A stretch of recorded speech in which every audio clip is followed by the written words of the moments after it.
which is itu adalah medali emas pertama selama 70 tahun Perbasi ada.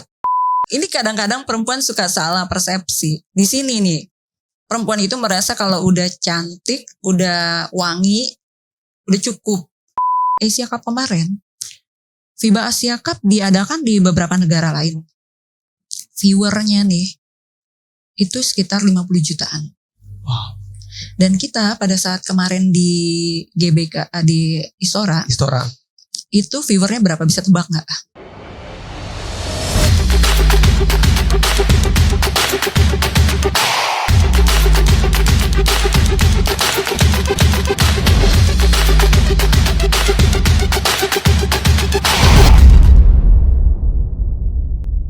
Halo, welcome to Glow Skin Podcast.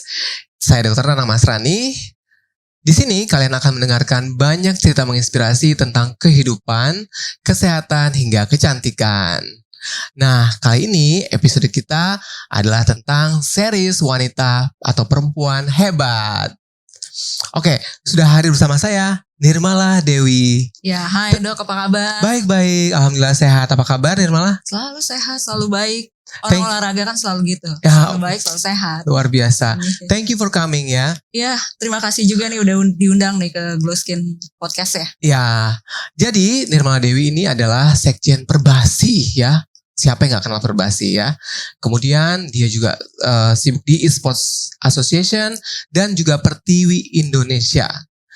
Oke sahabat Glow Skin, kita cari tahu tentang apa yang dilakukan Nirmala dan kesibukannya ya. Silakan Nirmala, apa saja sih yang sekarang dilakukan? Pengennya sih santai perawatan ya, tapi kayaknya gak mungkin ya. Jadi sekarang tuh lagi banyak banget ngurusin urusan basket ya, karena kita lagi mau jadi tuan rumah untuk FIBA World Cup di 2023 ini. Dan banyak sekali kegiatan-kegiatan, baik itu outdoor, indoor, di lapangan, maupun di ruang meeting. Jadi dari AC ke AC, dari outdoor ke outdoor, atau bahkan dari kota ke kota. Nah ini juga nih yang jadi negara ke negara juga. Negara ke negara juga. Tapi sebenarnya kalau negara ke negara sih orang bilang kayaknya asik ya. Tapi sebetulnya enggak loh ternyata. Karena kalau berangkat itu waktunya tuh kadang-kadang cuma semalam pada penerbangan jauh. Cuma semalam meeting dan sebagainya, udah gitu harus balik lagi pulang ke Jakarta. Nah kalau kegiatan sehari-hari balik tadi, emang kalau kegiatannya ya dunia basket. Pada umumnya lah, lagi mempersiapkan, kita mau jadi tuan rumah. Kadang-kadang ngecek juga venue di GBK yang lagi proses bangun sekarang. Jadi kadang pagi-pagi tuh udah ke venue ngeliat persiapan-persiapan, kemudian progresnya sampai mana karena kita juga dikejar sama waktu, dan ya banyak hal lah. Jadi saya kayaknya agak-agak rempong deh hari-hari ini ya, sampai nanti 2023. Itu semua diurus sama Nirmala? Satu tim sih, kita ada kerja tim ya. Tapi saya tim Perbasi ini. Iya, tim Perbasi. Jadi anak-anak basket nih semua ada yang kerja di lapangannya untuk mempersiapkan timnya, karena kita juga akan banyak event di 2023 mendatang. Kita ada SEA Games di Kamboja, kita ada Asian Games, kemudian kita ada beberapa event-event di luar, dan di Indonesia tadi yang saya bilang bahwa kita akan menjadi tuan rumah FIBA World Cup, di mana ini adalah kasta tertinggi daripada olahraga bola basket. Banyak pemain-pemain dunia datang ke Jakarta. Jadi kita hospitality juga harus bagus, makanya mempersiapkan timnya juga jadi salah satu hal yang kita harus, kalau kita bilangnya well prepared. Gak main-main. Serius sekali. Luar biasa. Nah, kenapa akhirnya memutuskan untuk berkarir di dunia basket? Ya sebenarnya dari dulu emang saya suka sama dunia olahraga. Apapun olahraganya, jadi nggak hanya tentang basket. Kalau olahraga saya ya main basket dulu ya. Kemudian juga saya pada saat masa-masa pernah jadi pengurus bowling juga, karena pada saat masa-masa udah males kena panas outdoor, jadi milihnya olahraga indoor, main bowling. Main bowling dulu tuh sampai 40 game satu hari. Which is itu banyak banget, udah kayak pemain atlet nasional ya. Padahal hobi. Terus segitu sukanya karena hobi. Dan kemudian ada di beberapa multi event seperti SEA Games 2011, kemudian Islamic Solidarity Games, kemudian Asian Games yang terakhir bersama dengan Pak Erik. di Jakarta Palembang. Nah setelahnya ya emang suka sih. Saya dulu pernah di sepak bola juga di Sriwijaya FC. Jadi seru. Habis itu sekarang di basket diminta teman-teman basket untuk membantu di keorganisasiannya sebagai sekjen di Perbasi. Dan ya itu luar biasa seru. Punya banyak teman, punya banyak komunitas. Seru sih kalau buat aku. Makanya jadi seneng dan enjoy. Seberapa besar sih passion kamu dalam dunia basket ini? Dunia basket, dunia olahraga ya memang udah jadi passion ya. Karena sebetulnya gini ya. Kalau kita bicara mengenai olahraga itu membentuk karakter. Makanya kalau saya tuh senang banget mengkampanyekan untuk semua orang ngajarin anak-anaknya itu untuk olahraga, mencintai olahraga. Karena di olahraga itu ada namanya fair play. Ada yang namanya dia jiwa yang pantang menyerah. Ada yang semangat tinggi. Terus rasa kecintaannya terhadap tanah air tinggi. Dan terhadap diri sendiri. Jadi anak-anak olahraga biasanya mereka tuh hampir rata-rata kerja tim. Memahami tentang kerja tim. Kemudian yang kedua mereka pantang menyerah gitu. Jadi mereka tuh punya jiwa yang pantang menyerah. Dan fair play tadi ketika mereka kalah, mereka nggak mudah untuk down karena memang dia respect others. Ya udah dia udah lagi menang, nanti ada waktunya kita akan menang lagi gitu. Jadi nilai-nilai itu yang saya pikir baik sekali dan saya suka di dunia olahraga karena itu. Karena nilai-nilai begitu tuh kepake tidak hanya di dunia olahraga, tetapi juga di dunia bisnis. Ketika kita masuk ke dunia bisnis, hal serupa juga kita pakai kan. Kita juga harus fair terhadap partner kita, Betul. Punya komitmen tinggi dan sebagainya. Dan itu semua ada di olahraga. Itu makanya saya bilang, tadi kalau seberapa passion, ya emang ini udah dunia saya. Udah dunianya gue banget gitu. Nilai sportivitas. Sportivitas salah satunya. Jadi hobi yang menjadi pekerjaan ya. Iya. Apa yang membuat Nirmala tangguh di profesi ini? Wah, ini sebetulnya yang paling saya suka di sini adalah kerja tim. Yang bikin kita kuat adalah tim. Komunitasnya kita, timnya kita, tim kerja kita. Itu yang paling, menurut saya itu satu hal. Karena ya banyak ya teman-teman tuh kalau misalnya dia itu bercerita, misalnya dia punya komunitas pertemanan. Kadang-kadang nih kan ada yang apa sih istilah sekarang nih? Fake atau apa ya? Ya kan ada ya. Teman palsu ya. Tapi di dunia olahraga di tim yang kita punya itu gak ada yang begitu. Jadi memang kita tuh solid sekali buat membesarkan organisasi kita. Perbasi ini ya. Iya. Baik di nasional maupun sampai ke daerah di seluruh Indonesia. Wow. Jadi ini nilai-nilai yang bikin kita semua tuh jadi kuat. Bukan cuma saya, tapi semuanya menjadi pribadi-pribadi yang tangguh. Pernah ada yang julid gak? Pasti ada lah, pasti ada kalau yang seperti julid. Apa julidnya? Sampai separah apa nih? Kalau dalam hal ini mungkin karena perempuan, ya perempuan itu mungkin ada yang julid dia mengalami isu fitnah, apakah gitu ya? Atau karena ada saya banyak mengalami tapi nggak mau cerita detail. Tapi saya lebih suka nih sekarang karena sekarang banyak banget dengerin teman-teman cewek perempuan yang mereka curhat mengalami hal serupa gitu. Kadang-kadang saya bilang wah gue pernah ngalamin ini gitu. Cuman penyelesaian beda-beda. Kalau saya tuh lebih nggak mau klarifikasi, nggak mau menjelaskan satu-satu orang, tapi lebih suka banget kalau membiarkan nanti waktu tuh yang jawab. Kayak lebih indah aja kalau waktu yang jawab ya. Tapi kepada teman-teman yang mengalami hal serupa, ya inilah resiko perempuan ya. Kadang-kadang dia sudah sebaik-baiknya hasil kerja, kemudian ketika dia berprestasi, kemudian dia mendapat apresiasi dari pimpinan, itu mungkin orang banyak menganggapnya oh ini karena pimpinannya cukup dekat segala macam. Itu resiko perempuan. Tapi sebetulnya di sisi lain tuh kadang banyak orang nggak ngerti nih kalau kita tuh sebetulnya kerja sampai jam 2 pagi yang nggak perlu gue tampilin kan. Kerja tuh kadang-kadang sampai jam 2 pagi di depan laptop atau iPad, Iya. terus bikin konsep, bikin apa segala macam tuh sampai pagi. Jadi cuman kan namanya perempuan, termasuk saya, Iya. termasuk salah satu orang yang saya pengen tuh kalau saya harus ketemu orang saya harus rapi. Ya, kalau cantik relatif ya, tapi harus rapi buat saya. Jadi orang nggak kelihatan. Gue nggak bakal tunjukin gue tadi malam begadang sampai jam 3 pagi. Capek. Gue nggak muka capek nguap-nguap gitu, enggak, no banget gitu. Jadi I'm trying to be perfect gitu. Jadi gue pengen berusaha untuk sesempurna mungkin ketika tampil, rapi, seger, bahagia, ngasih influence, ngasih energi buat teman-teman sekitar gitu. Pengennya sih selalu begitu. Jadi itu yang mungkin orang, wah enak banget nih. Ini jangan-jangan udah dibikinin orang, dia kagak tahu nih gue kelabak gelubuk nih gitu. Jungkir balik ya. Jungkir balik, iya. Ya itu julid-julid begitu, tapi menurutku sendiri ya, itu hal yang normal. Hal yang wajar. Jadi itu bukan sesuatu yang, wah ini bencana gitu, enggak. Itu terjadi sama semua orang. Hampir rata-rata semua orang mengalami itu. Dijulitin, dikatain.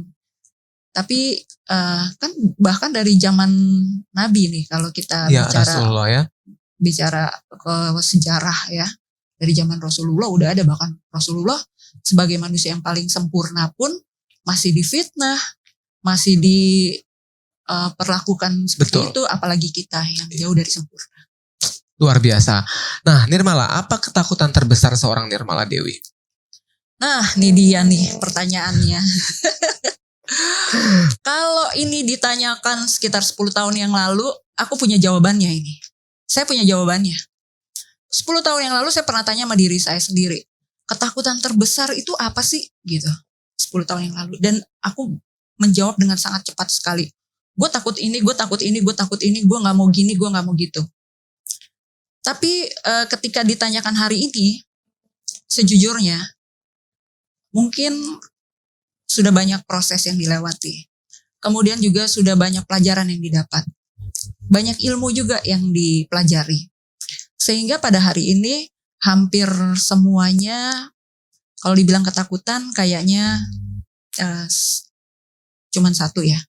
Kalau yang di atas itu nggak ada di dekat kita, nggak bersama kita, itu udah ketakutan terbesar lah. Wow. Tapi kalau yang lain-lain, kalau yang namanya musibah segala macem, udah dilewatin semua, santai aja. Serahin nama yang di atas. Pasrah lillahi ta'ala. Iya benar. Ya, fearless ya, tapi pasrah lillahi ta'ala. Iya. Oke, kalau kita ngelihat ya, di sosial media, Nirmala juga aktif dong di sosial media. Banyak fenomena yang muncul di sosial media. Ya. Apa yang menggelitik buat kamu? Ya, sosial media zaman sekarang nih terlalu terbuka sekali ya. Udah kayak apa ya? Yang paling sekali saya jadi perhatian ya itu berita-berita hoax sih. Yang cepat sekali diserap, cepat sekali ditangkap dan dianggap sebagai sesuatu yang itu valid gitu. Itu sayang banget. Itu ya kalau kita nonton TV kan ada ininya ya, ada lembaganya sensor. Yang untuk dia sensor, dia melihat, mereview lagi. Tapi kalau untuk sosial media, dia cuma modal jari sama pulsa. Terus dia bisa bikin persepsi apapun dan ditangkap sama orang. Iya. Nah ini tadi yang menurutku sih, yang kita harus hati-hati juga terhadap itu. Dan mudah-mudahan ada perhatian dari pemerintah ya mengenai akun-akun yang menyebarkan berita-berita hoax dan sebagainya gitu. Tapi kalau kita ngeliat sekarang sih udah mulai ada sih. Iya. Dari pemerintah ya. Dari Kominfo sudah melakukan itu. Yang paling mendasar itu sih. Jadi dia bisa bikin create apapun, berita apapun. Iya. Kesitu. Tapi kalau itu ditekankan, kita pemerintah dianggap menekan kebebasan berekspresi. Gimana menurut Nirmala? Ya bisa aja pemerintah dianggap menekan kebebasan berekspresi. Kalau menurut saya sih kebebasan berekspresi sama menyebarkan berita hoax itu adalah sesuatu yang berbeda, totally different lah. Kalau dia berekspresi seperti dia membuat karya, menyampaikan sebuah apa, itu oke banget. Hari ini kita bikin podcast tentang perempuan hebat. Perempuan hebat ya sangat baik sekali. Tetapi kemudian kalau ada konten-konten hoax dan sebagainya yang dianggap benar dan seterusnya, itu mungkin yang menurut saya itu bukan menekan kebebasan. Iya. Tetapi lebih kepada Menertibkan. menstabilkan dunia Betul, ini betul. kali ya. Iya. Kalau enggak beritanya ampun deh. Jadi kacau balau semuanya ya. Iya, betul sekali. Nah, Nirmala, apa impian dan harapan terbesar Nirmala dalam profesi sebagai Sekjen Perbasi? Kalau sebagai Sekjen Perbasi udah pasti prestasi. Saya suka berada di situasi yang menciptakan sebuah sejarah baru, perubahan baru, dimanapun saya ditempatkan. Alhamdulillah kemarin 2022 kita, sekarang masih 2022 ya. Iya, sekarang di penghujung tahun 2022. Ya, kita memenangkan medali emas. Wow. Di SEA Games Hanoi. Which is itu adalah medali emas pertama selama 70 tahun Perbasi ada. Jadi medali emas pertama kita menang di SEA Games. Jadi bikin sejarah baru. Saya suka berada di situ ya. Kemudian juga ini sekarang kita lagi membuat venue pertama juga berstandar dunia di Gelora Bung Karno. Untuk menjadi tuan rumah FIBA World Cup, syaratnya punya venue. Dan alhamdulillah Bapak Presiden sangat mensupport sekali. Kementerian PUPR, Kementerian Pemuda dan Olahraga, Kementerian BUMN, semua pada sangat mensupport dan terbangunlah venue itu. Nanti akan diresmikan insya Allah sama Bapak Presiden dan itu juga menjadi venue basket indoor multifunction pertama yang kita punya. Wah, alhamdulillah. Jadi menciptakan sejarah baru yang baik adalah salah satu impian saya tadi kalau ditanya gitu. Kemudian kita juga menjadi tuan rumah FIBA World Cup. Iya. FIBA Asia Cup. Kalau nggak salah nonton juga nggak? Nonton dong. Iya, kan? thank Suka you basket ya. kan? Iya. Jadi kalau kita bicara FIBA Asia Cup kemarin, FIBA Asia Cup diadakan di beberapa negara lain. Viewernya nih itu sekitar 50 jutaan. Wow. Dan kita pada saat kemarin di GBK di Istora itu viewernya berapa, bisa tebak nggak? 10 juta? Lebih dari 50 juta pasti. Lebih dari 50 juta. Wow. Ya. Berapa coba? 60 Ada bisa juta. tebak nggak? Coba tuh. 60 juta. Hah? 60 juta. Berapa? 100. Wah. Enggak, masih jauh. 183 juta viewernya. Keren. Pada saat kita menggelar FIBA Asia Cup. Nanti FIBA World Cup nonton ya? Harus dong. Tuh. Itu harus nonton dong nanti FIBA World Cup 2023. Oh, bikin podcast di sana kita. Siap. Kayaknya seru ya. Sama anak basket. Iya. Dan itu adalah pengalaman saya nonton pertandingan basket yang skala dunia yang pertama. Thank you. Itu gimana rasanya tuh waktu itu? Keren. Sayang yang gak terlalu ngerti basket. Jadi ngerti gitu loh tentang seperti apa sih permainan ini gitu kan. Seru kan. Dan terbawa emosi juga. Emosi positif ya. Iya. Mensupport tim. Adrenalin kayaknya. Waduh. Betul. Tuh makanya nonton basket seru. Teman-teman tuh yang pada nonton podcast hari ini nonton basket. Terima kasih Nirmala. Ada gak sih pengalaman pahit yang tak terlupakan?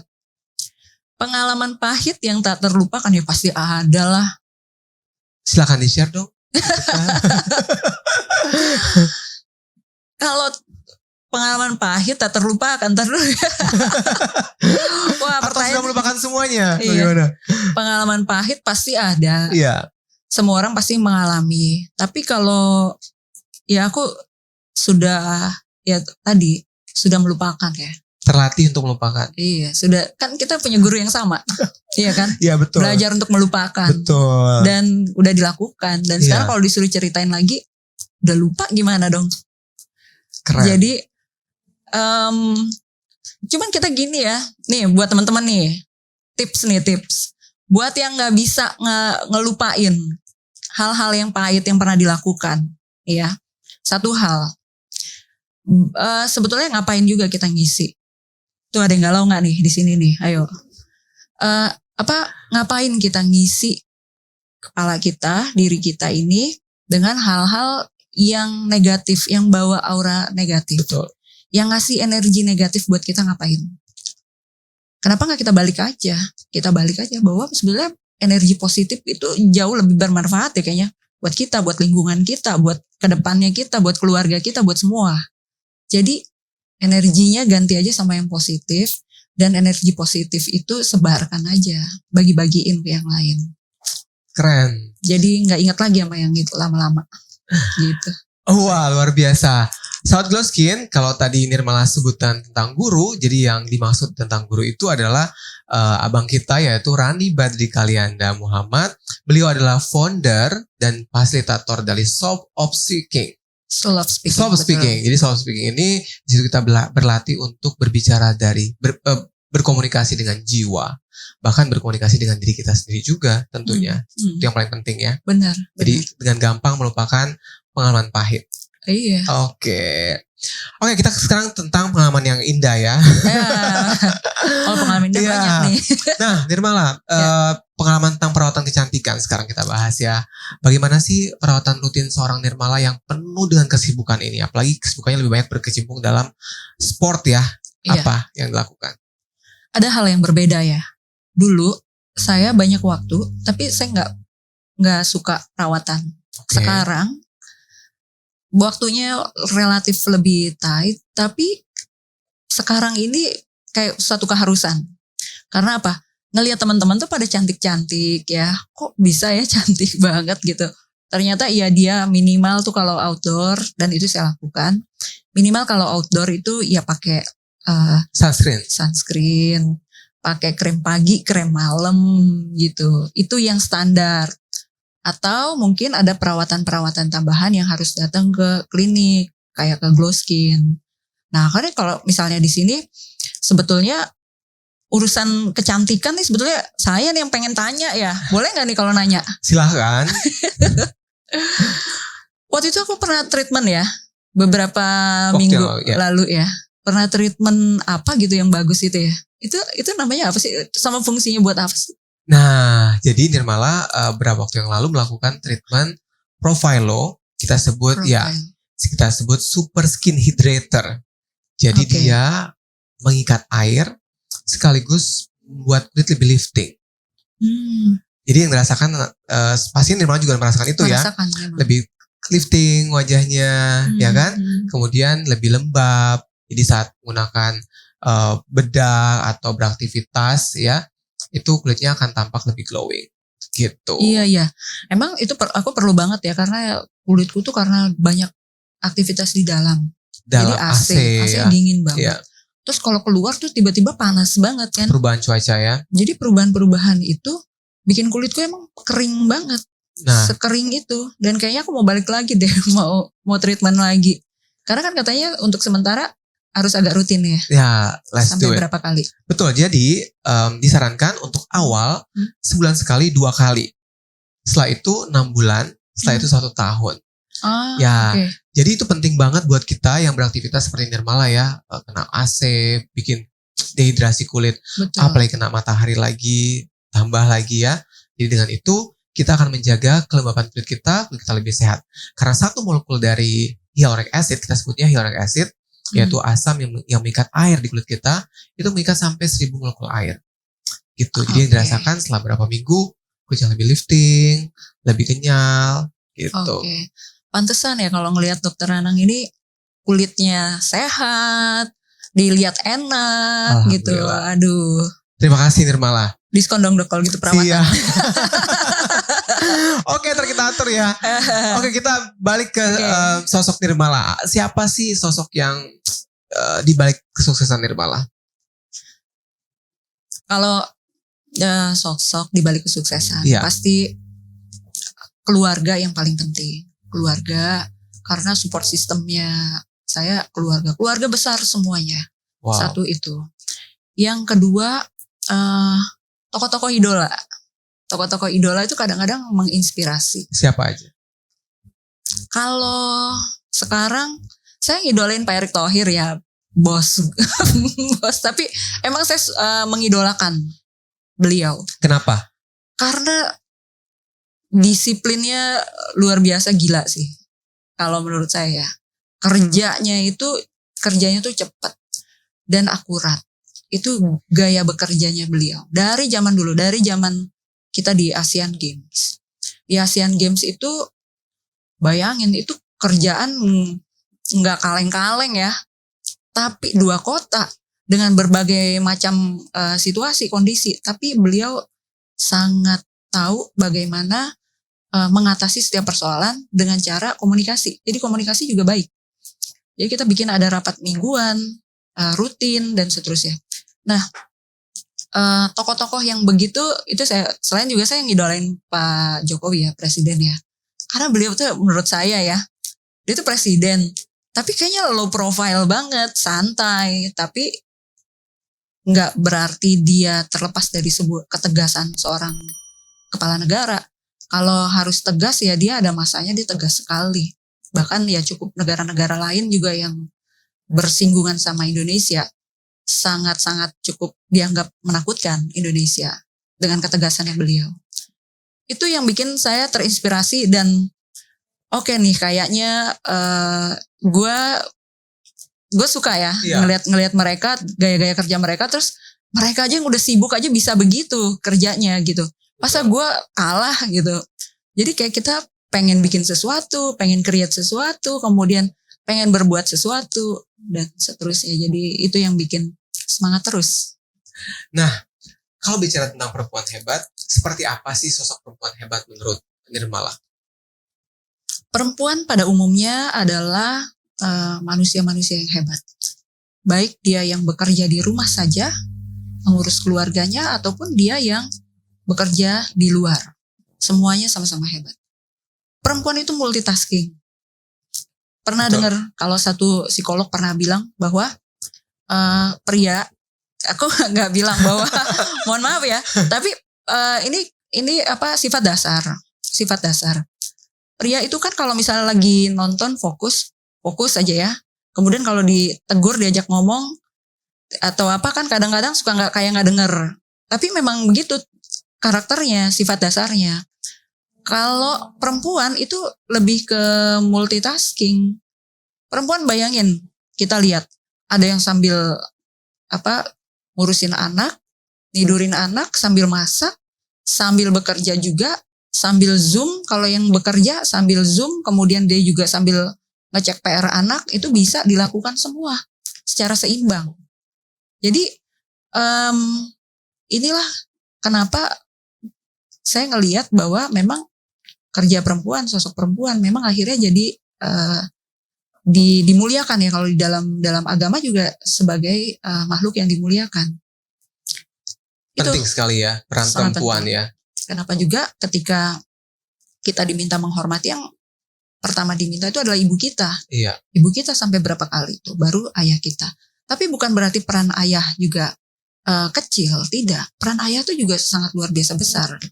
Tetapi secara kodrat, ya memang perempuan itu karena dia bisa melahirkan, kemudian sehingga dia memiliki nilai di atas seorang ayah gitu. Betul. Nah, Nirmala, bagaimana caranya kamu menjadi perempuan hebat di antara sekian banyak laki-laki, pria di bidang perbasi ini, di bidang basket ini? Bagaimana caranya menjadi sosok perempuan hebat? Kalau udah di antara pria sih udahlah, kan kita perempuan sendiri. Pasti secara otomatis spesial, ya kan?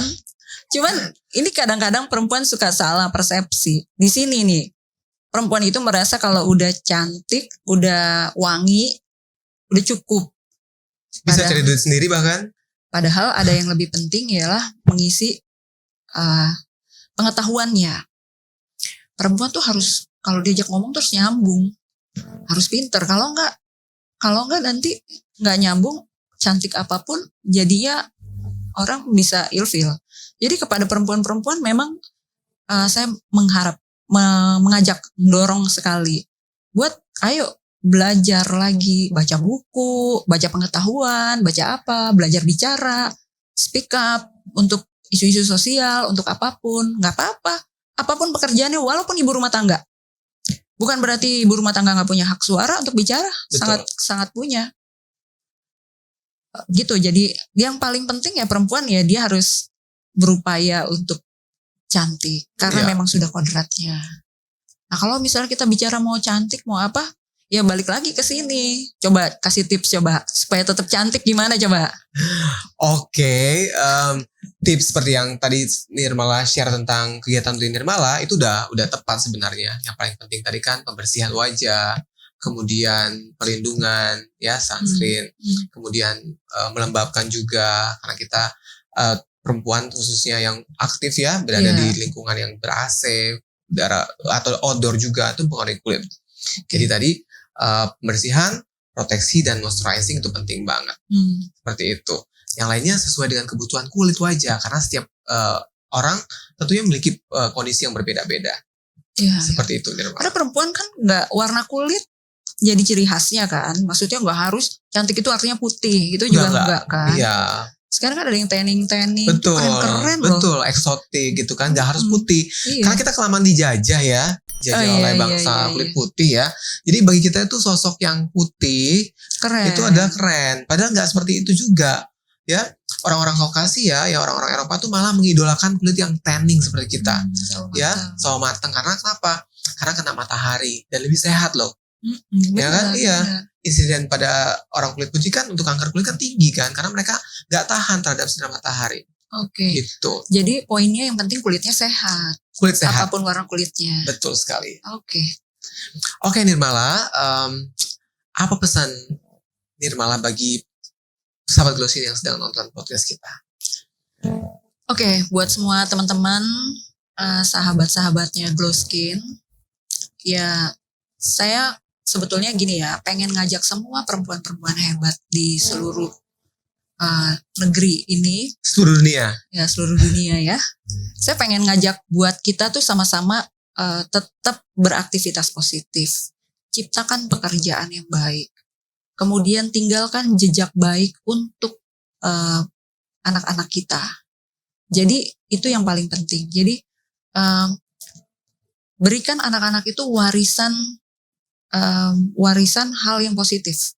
Jadi warisan energi yang positif kepada mereka. Sehingga ketika nanti mereka besar, mereka dewasa, mereka akan melihat leluhurnya ini, ibunya kah, neneknya kah, atau siapanya, itu adalah seorang perempuan yang hebat. Sehingga bisa menginspirasi mereka sampai nanti ke anak cucunya mereka lagi nanti.